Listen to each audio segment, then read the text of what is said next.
Perkenalkan lur, nama saya Icang dengan quotes hari ini. Bermimpilah setinggi langit lur, karena jika engkau terjatuh, engkau akan jatuh di antara bintang-bintang, kemudian terbakar hangus di atmosfer ya.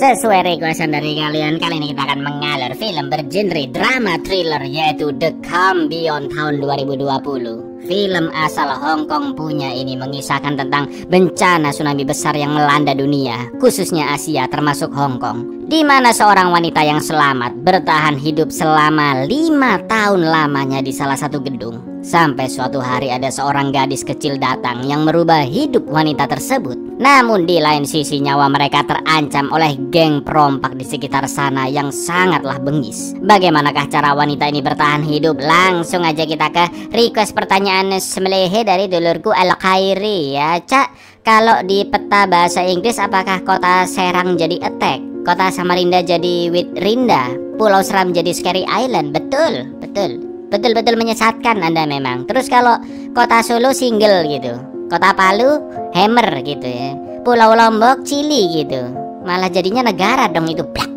Monggo sketsaken.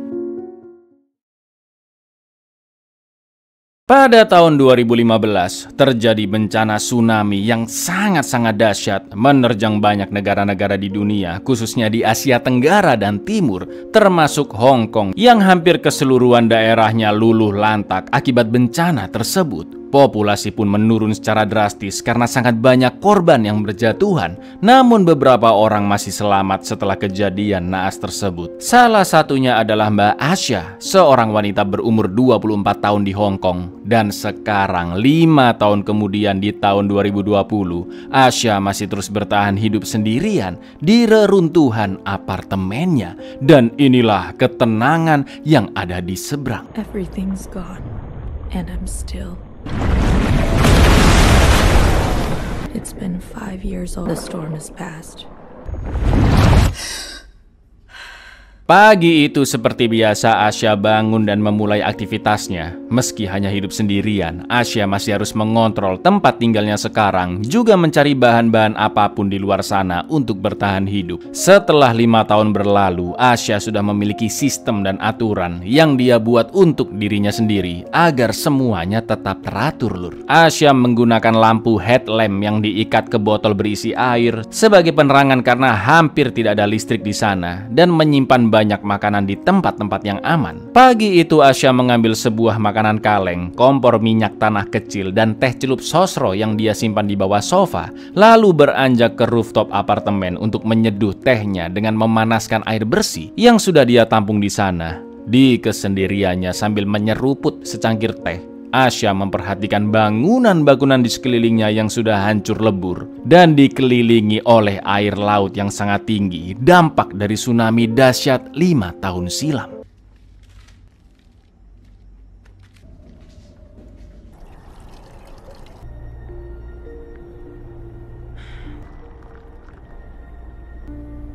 Setelah itu Asya menyalakan radionya dengan cadangan baterai yang dia simpan. Akan tetapi ketika baterai sudah terpasang, radio itu pun langsung menyala karena Asya lupa memencet tombol off. Suaranya pun sempat terdengar cukup kencang. Asya langsung mengecilkan suaranya dan mengawasi sekitarnya. Asya begitu khawatir dengan pengungsi-pengungsi lain yang bisa saja mengancam hidupnya. Karena di dunia yang sudah seperti itu lur, kesulitan bahan pangan dan rusaknya sistem kehidupan bermasyarakat membuat orang-orang memikirkan dirinya sendiri ya kan, bahkan nekat menyerang orang lain untuk merampas persediaan bahan-bahan pokok. Dan kalau kalian perhatiin lur, dari awal Asya bangun dia berusaha menutupi jejak kehidupannya. Kasur ditutup sampah lah, juga makanan dan persediaan di lokasi yang tersembunyi. Saat mencari-cari frekuensi radio, Asya mendengar suatu siaran yang mengajak siapapun di luar sana yang masih selamat untuk bergabung di kediaman mereka yang memiliki makanan, persediaan, juga tempat tinggal yang layak. Tapi Asya tidak menggubris undangan tersebut karena dia sudah memiliki persediaan cukup lengkap di sana. Tujuan Asya hanyalah mencari siaran Prambors untuk rileks mendengarkan lagu sejenak dan lanjut mengambil air embun di pagar besi untuk disimpan di dalam galon-galon. Namun yang jadi Masalahnya Lur, sudah cukup lama tidak turun hujan. Persediaan air bersih pun semakin berkurang. Dia juga membuat catatan tentang umur air bersih berdasarkan tanggal diambilnya dan ada kadaluarsanya.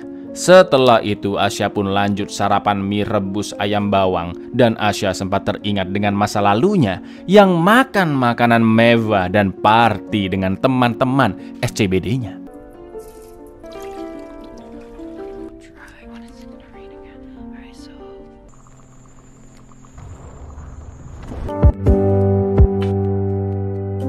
Di kejauhan terlihat gedung yang sudah sangat lapuk dan akhirnya runtuh. Lalu ketika sedang memperhatikan pengungsi lain di gedung-gedung sebelah dengan teropongnya, Asya melihat seonggok kotak yang mengambang. Berharap isinya adalah makanan atau persediaan. Asya pun mengambil kotak tersebut dengan alat harpun buatannya. Namun ketika ditarik, seperti ada sesuatu yang menahan kotak itu dari dalam air. Lalu yang terjadi?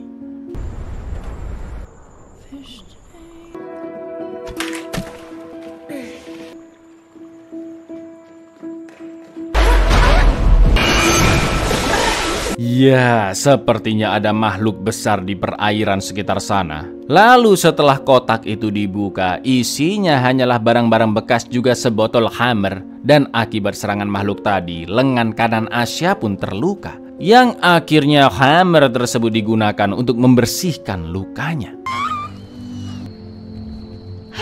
Siang itu Asya pun mandi dengan persediaan air secukupnya, lalu menjemur bajunya dan kembali mengecek sekeliling gedung dari rooftop. Betapa terkejutnya Asya melihat dua kapal perompak yang sedang melipir dan menyerang pengungsi di gedung seberang. Tapi sayangnya keberadaan Asya sempat terlihat oleh anggota perompak dan mereka pun langsung menuju ke gedung Asya. Mamam, ya kan? Gak pakai lama Asya pun segera menyembunyikan semua barang-barang miliknya, menyamarkan jejak kakinya dengan pasir, lalu bersembunyi di tempat rahasia yang sudah disiapkan olehnya, yaitu celah sempit di belakang lemari baju.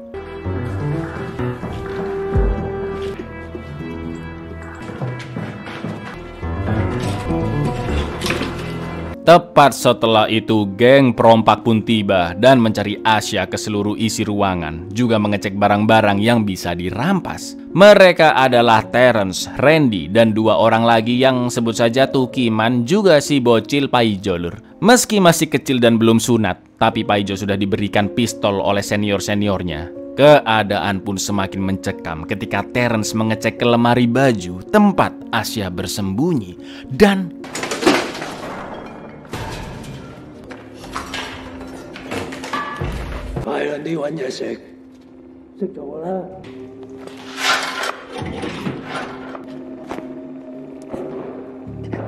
Untungnya Terence dan kawan-kawan tidak menemukan tanda-tanda orang tinggal di tempat itu dan menganggap yang dilihat tadi mungkin hanya halusinasi saja. Lalu mereka semua pun pergi dari sana. Setelah itu Asya teringat kenangan bersama adiknya Amy yang saat itu sedang makan siang bersama 5 tahun lalu.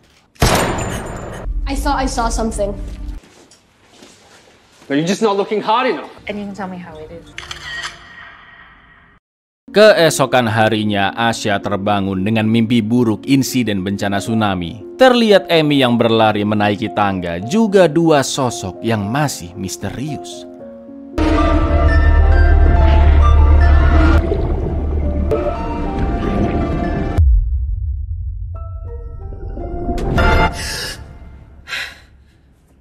Asya pun di ember lalu membuangnya keluar gedung. Seperti biasa, Asya pun mengambil kotak-kotak yang mengambang di luar sana. Dan kali itu dia mendapatkan sebotol madu murni. Asya pun merasa begitu bahagia karena madu murni seperti itu sangat jarang ditemukan.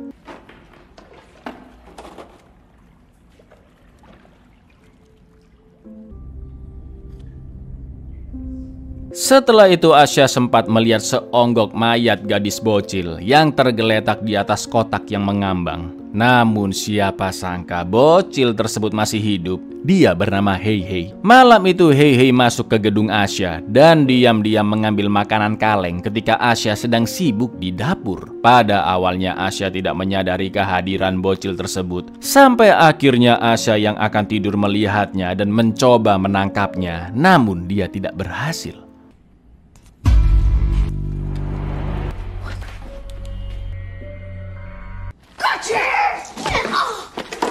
Ketika Asya tidur, Hei Hei diam-diam mengambil lilin persediaan di bawah sofa bekas. Sementara itu lagi-lagi Asya bermimpi tentang kejadian 5 tahun yang lalu sebelum tsunami, yaitu ketika Asya sedang jalan-jalan dengan sohibnya bernama Joyce. Waktu itu mereka berdua sedang jalan-jalan di pasar kaget Hong Kong dan membeli baju untuk hadiah ultahnya Amy. Sambil membahas Asya yang merahasiakan pacarnya dari kedua ortunya karena pria tersebut bukan orang Tiongkok.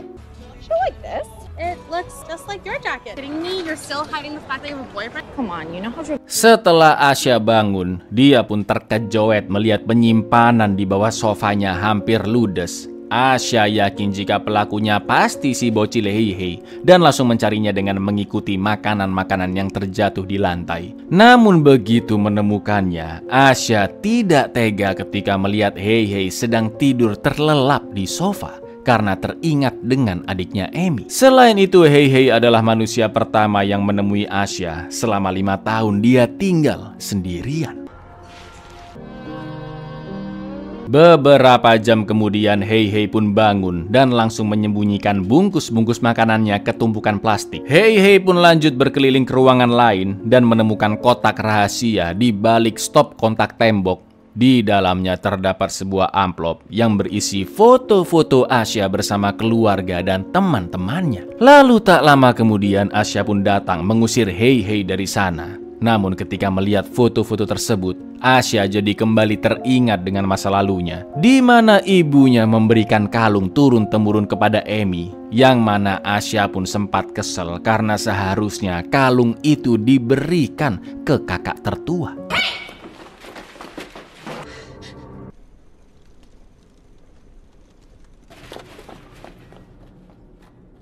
Popo's necklace? You should go to the oldest daughter.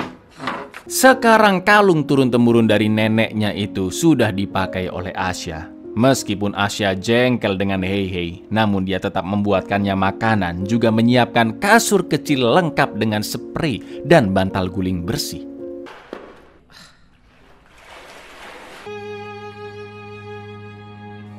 Siang itu Asya menemukan makanan-makanan yang dicolong Hei Hei sudah dikembalikan ke depan kamar Asya.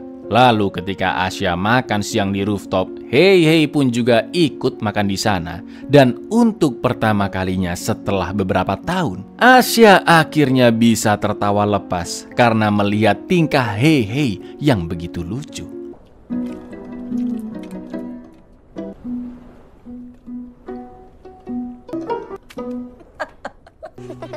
Malam harinya kasur Hei Hei sudah dipindah oleh Asya ke kamarnya agar mereka bisa tidur bersebelahan. Lalu beberapa saat kemudian Asya pun terbangun karena mendengar suara tangisan Hei Hei. Mereka pun akhirnya berkenalan dan Asya berusaha menenangkan Hei Hei karena rasa sedih adalah hal yang lumrah. Seperti Asya yang sering kali menangis ketika memikirkan kondisinya, juga keluarga dan teman-temannya yang telah menjadi korban. Hei Hei pun menjadi lebih tenang dan mengatakan jika dia ingin membangun kapal untuk mencari ibunya di luar sana. Lalu saat mereka tidur, Asya pun kembali bermimpi tentang bencana tsunami. Dia melihat sosok adiknya Amy, air bah yang masuk ke gedung apartemen, juga jasad-jasad para korban yang mengambang. Selain itu, sosok misterius yang sebelumnya kita lihat di mimpi Asya ternyata adalah ayah dan ibunya, Lur. Esok harinya ketika Asya sedang ribet mengurus persediaan air di rooftop, Hei Hei pun iseng melepas isolasi pengganjal pintu yang akhirnya pintu pun tertutup dan terkunci. Namun tak disangka-sangka Hei Hei memiliki skill membobol rumah. Dia bisa membuka lubang kuncinya dengan sebuah kawat. Namun meski begitu, Asya langsung mengingatkannya agar tidak iseng megang-megang barang di sana, terutama milik Asya. Juga tidak boleh membuat suara kencang seperti berteriak atau membanting pintu, karena jika terdengar pengungsi jahat atau para perompak bisa membahayakan nyawa mereka. No. That tape, it was... That was pretty cool. First, don't touch my stuff. Don't slam any doors or make it. Di hari selanjutnya, Asya terkejut melihat persediaan makanan kalengnya tiba-tiba berkurang banyak. Dan kalung pemberian ibunya juga tidak ada di leher Asya. Pastinya itu semua iseng dicolong Hei Hei secara diam-diam. Dan tiba-tiba terdengar suara gaduh di luar yang ternyata itu adalah geng perompak sebelumnya dan masih ada di sekitar sana untuk merampas barang-barang para pengungsi. Gak pakai lama, Asya pun segera menghampiri Hei Hei dan menyuruhnya untuk diam. Lalu mereka berdua pun mengawasi perompak tersebut dari teropong.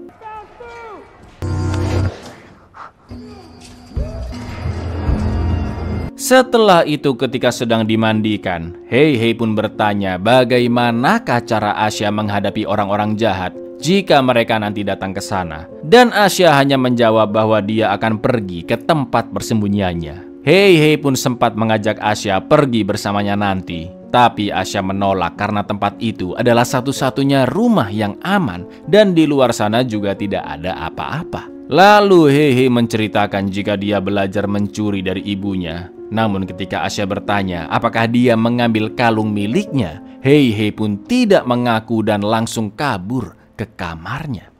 It's okay if you did, honest. Did it?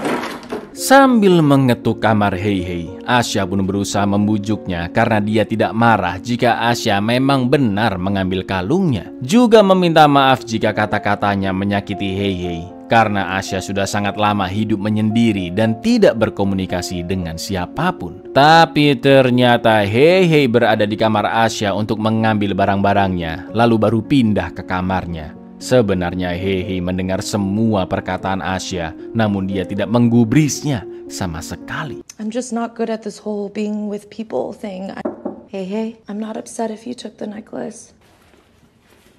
Don't touch my stuff. Esok harinya Hei Hei yang merasa bersalah pun meminta maaf kepada Asya dengan mengepel lantai menggunakan seluruh cadangan air. Dan Asya lagi-lagi teringat dengan adiknya Emi, juga ibunya, serta korban-korban tsunami lainnya. Selain itu kita juga diperlihatkan hubungan Asya dan ibunya yang tidak terlalu dekat. 黄艺兴，妈 ，I'm on the phone later。像我一样，做个好老婆，找个好老公。 Asya pun dibangunkan oleh Hei Hei dan ketika mereka akan pergi mencari kotak di luar gedung, Hei Hei tertarik dengan suatu ruangan di ujung koridor dengan pintunya yang tanpa pegangan.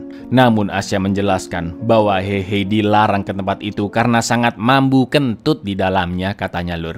Apa yang sebenarnya Asya sembunyikan di ruangan tersebut? Sabar, kita lanjut dulu ke ceritanya ya. Kancut. Setelah itu kita diperlihatkan ingatan Asya, yang mana saat itu dia sedang menonton berita di TV, juga membaca berita di HP-nya tentang bencana tsunami ekstrim yang sudah menenggelamkan Indonesia, Singapura, juga Filipina. Lalu ketika makan malam, Asya pun diminta ikut pergi ke acara keluarga. Namun Asya menolak dengan alasan harus pergi bekerja. Dengan polosnya Emi mengatakan jika kakaknya sebenarnya mau party-party dengan teman-temannya. Mendengar itu ibunya pun geram dan memaksa anaknya untuk ikut acara keluarga. Sampai akhirnya Asya mengatakan bahwa dia merasa sangat tidak nyaman di keluarganya dan akan pergi dari sana. Ibunya yang sudah kesal dengan kelakuan Asya pun tidak melarangnya minggat dari sana. Sementara sang ayah termasuk Emi berusaha menghentikannya. Media says this is different. So you will go. Okay.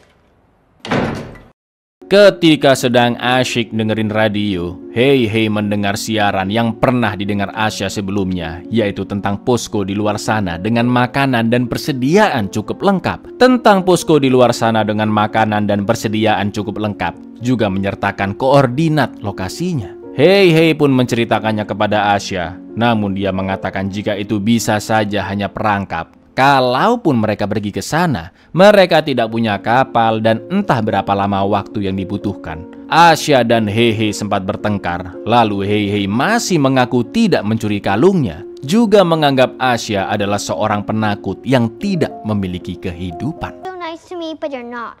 You're just an angry, bitter. I didn't take your dumb necklace. You think you're so nice. Heihei pun pergi ke kamarnya dan berusaha membuat perahu rakit. Asya kembali mengingatkannya jika di luar sana terlalu berbahaya, tidak ada apapun selain perompak dan pengungsi lainnya, atau serangan makhluk laut secara tiba-tiba. Heihei pun hanya menunjukkan pistol suar miliknya, yang menurutnya bisa digunakan untuk melawan ancaman di luar sana. Lalu Asya langsung merebutnya karena jika pistol suar itu sampai ditembakkan, maka banyak orang yang mengetahui lokasi Asya juga Heihei. Asya yang sempat emosi pun berusaha menenangkan diri, lalu memberitahu bahwa sebelumnya dia sempat meminta bantuan. Namun situasi di luar malah semakin kacau dan Asya berjanji akan membuat Heihei tetap aman di dalam sana. Yang mana Heihei juga yakin cepat atau lambat orang-orang jahat akan datang menyerang. Setelah itu kita kembali diperlihatkan flashback ketika Emi memaksa kakaknya tetap berada di apartemen. Namun Asya masih akan pergi malam itu. Dia terlihat begitu menyayangi adiknya meski kecewa dengan kedua orang tuanya. What the? Where's a toy? Who will? The Batman. I tried to find help. It was bad. Hey. Doing? Go back in. Please, it's so cold. I can't. We can still hang out. We can go get fried. Ketika sedang tidur, Heihei dibangunkan oleh Asya karena ternyata semalam hujan deras, lur. Asya meminta bantuan Heihei untuk memindahkan air hujan dari ember-ember ke dalam galon, lalu akan direbus agar airnya bersih. Persediaan air yang sudah dibuat ngepel oleh Heihei pun kini sudah tergantikan.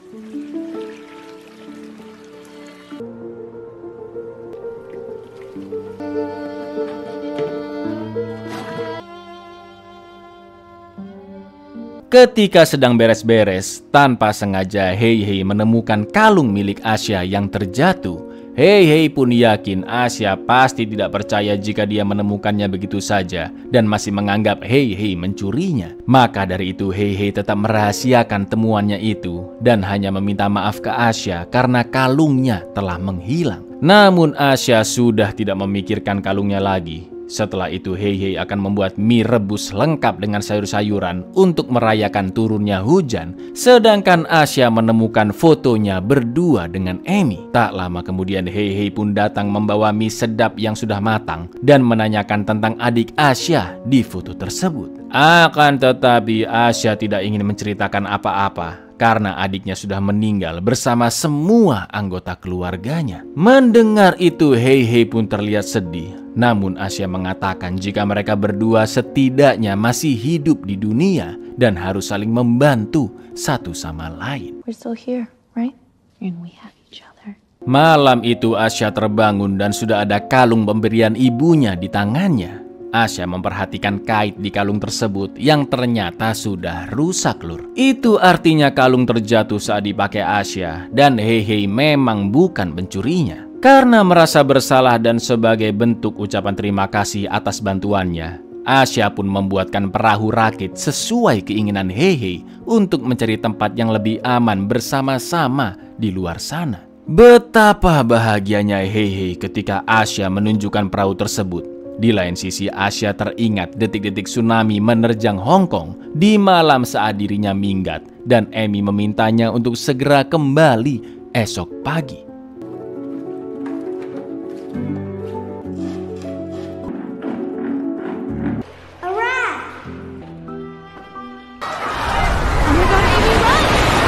Karena merasa hubungannya semakin dekat dan Heihei sudah dianggap adik sendiri, Asya pun akhirnya memberikan kalung itu ke Heihei dan mereka menyiapkan makanan juga bahan-bahan pokok yang dibutuhkan untuk dibawa ke rakit. Akan tetapi, lur, tanpa sengaja kabel headset Heihei nyangkut. Colokannya pun terlepas dari radio dan suaranya langsung terdengar begitu nyaringnya. Nah loh, bisa-bisa suara itu terdengar oleh perompak di luar ya kan, lur?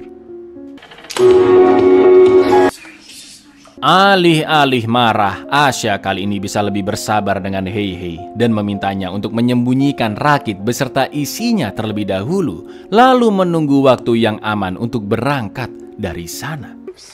I know, but hey, it's just not safe.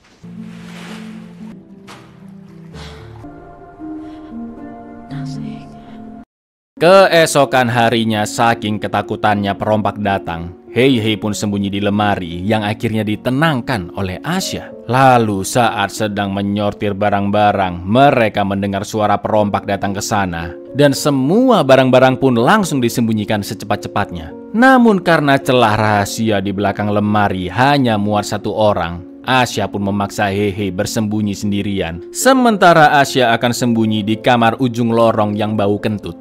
Jelas Hei Hei merengek ketakutan dan minta ditemani. Asya pun berjanji akan kembali menyelamatkan Hei Hei. Karena gadis kecil itulah yang membuat hidup Asya lebih berwarna setelah kehampaan yang dia alami 5 tahun lamanya. It's okay. Hold me. We're running out of time. You have to stay. I know the perfect place. Somewhere that smells like warmth. I'm gonna come for you, okay? Come for you, I promise. Okay. I'm not going to leave you, okay? Geng perompak itu pun telah tiba di sana. Mereka terdiri dari 5 orang, yaitu Terence, Randy, Paijo si bocil, Tukiman, dan tambahan 1 orang lagi yaitu Painem. Sementara itu ternyata ruangan mambu kentut di ujung lorong lur ternyata adalah unit apartemen milik orang tua Asya, di mana terdapat foto-foto keluarga, bahkan jasad kedua orang tua Asya masih berada di sana. Dan tentunya mengeluarkan bau begitu busuk. Para perompak pun mulai menggeledah unit tempat Hei Hei bersembunyi dan menemukan banyak barang-barang yang telah disembunyikan, termasuk rakit yang langsung dirusak begitu saja. Sampai akhirnya Tukiman masuk ke ruang ujung lorong tempat Asya bersembunyi.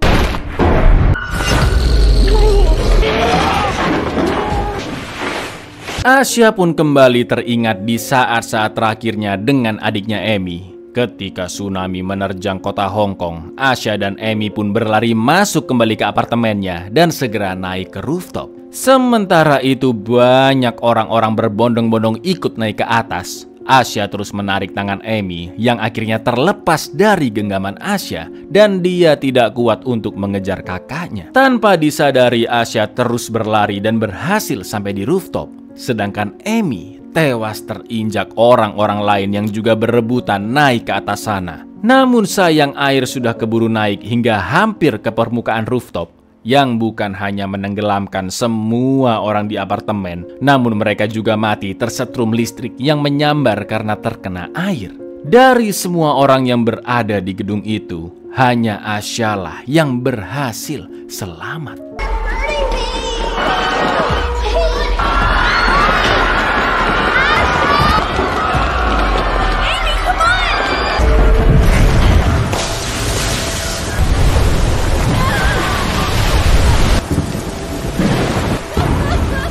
Di lain sisi, Paijo sudah berada di depan tempat Hei Hei bersembunyi dan merasa janggal melihat lemari tersebut. Begitu juga dengan Tukiman yang sudah berada tepat di samping Asya. Lalu, yang terjadi?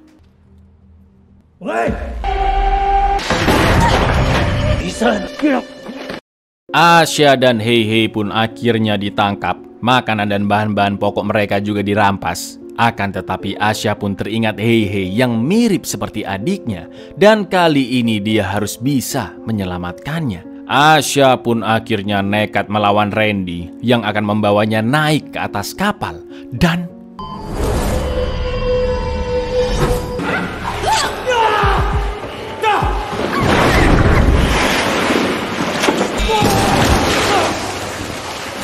cahaya dari pistol suar yang digunakan Asya untuk membunuh Randy terlihat oleh semua kru kapal perompak. Mereka pun segera turun untuk menangkap Asya, termasuk seorang anggota lagi yang berbadan besar. Namun Asya berhasil membunuhnya dengan memukul endasnya berkali-kali dengan gitar. Dari pria tersebut, Asya pun mendapatkan golok. Setelah itu Asya memancing Tukiman dengan menyalakan suara radio, dan Asya yang bersembunyi di sana pun langsung menghujamkan goloknya.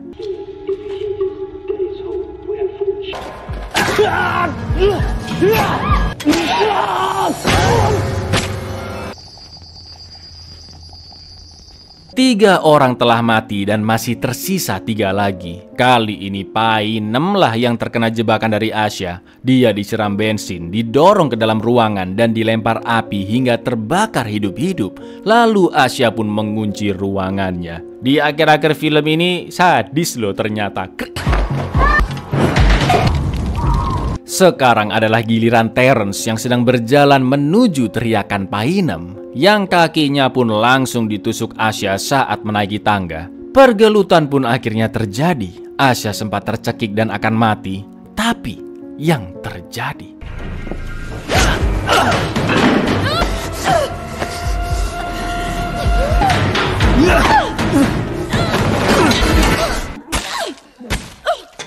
tepat setelah Terence koit, si bocil kematian Paijo datang mengejar Asya dengan pistolnya. Asya pun segera kabur ke rooftop, menunggu di belakang pintu sampai Paijo datang dan masuk kembali lalu mengunci pintunya dari dalam. Yang akhirnya Paijo pun terkunci di luar dan satu-satunya jalan keluar adalah lompat ke air di bawah. Yang pastinya Paijo auto koit karena gedung itu begitu tinggi dan banyak-banyak puing di bawah sana. Asya sempat ingin membuka pintunya karena tidak tega. Tapi karena Paijo menembakkan pistolnya ke arah pintu, Asya pun mengurungkan niatnya dan pergi meninggalkannya.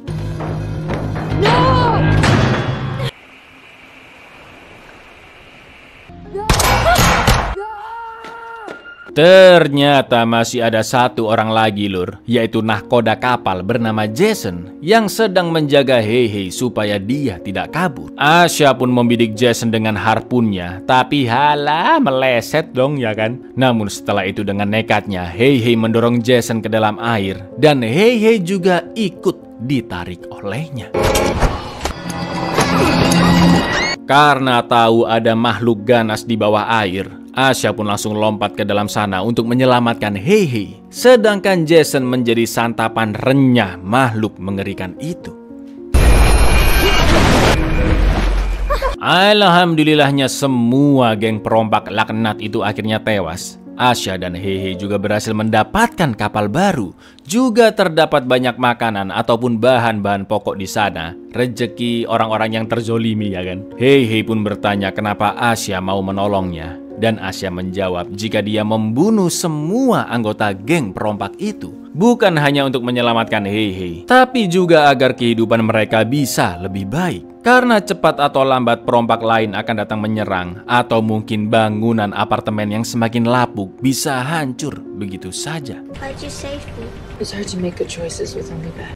Setelah 5 tahun bertahan hidup sendirian, kini Asya memberanikan diri keluar dari zona nyamannya. Berkat Heihei yang telah mengubah pandangannya. Mereka berdua pun akhirnya menuju titik koordinat yang selalu terdengar di radio. Meskipun mereka tidak tahu apakah lokasi tersebut benar-benar ada atau apakah orang-orang di sana benar-benar orang baik.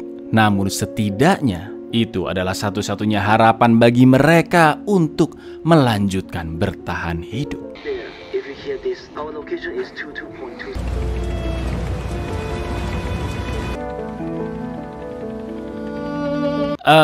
Ya sangat-sangat disayangkan film satu ini lur. Potensinya ada, premisnya ada, udah oke ya kan. Kiamat, tsunami, terjebak selama 5 tahun sendirian dan banyak ancaman di luar sana. Tapi dari 1/4 sampai hampir akhir film itu, wah cukup boring lah ternyata lur. Kebanyakan drama dan diulang-ulang terus formatnya. Padahal endingnya cakep ya kan. Jadi ya pesan moralnya adalah keluarlah dari zona nyaman mulur, karena disitulah bencana akan terjadi ya. Karena zona nyaman tidak akan membuat Anda berkembang lur. Selain itu sayangilah keluargamu, karena tempat terbaik untuk kembali hanyalah keluarga. Assalamualaikum.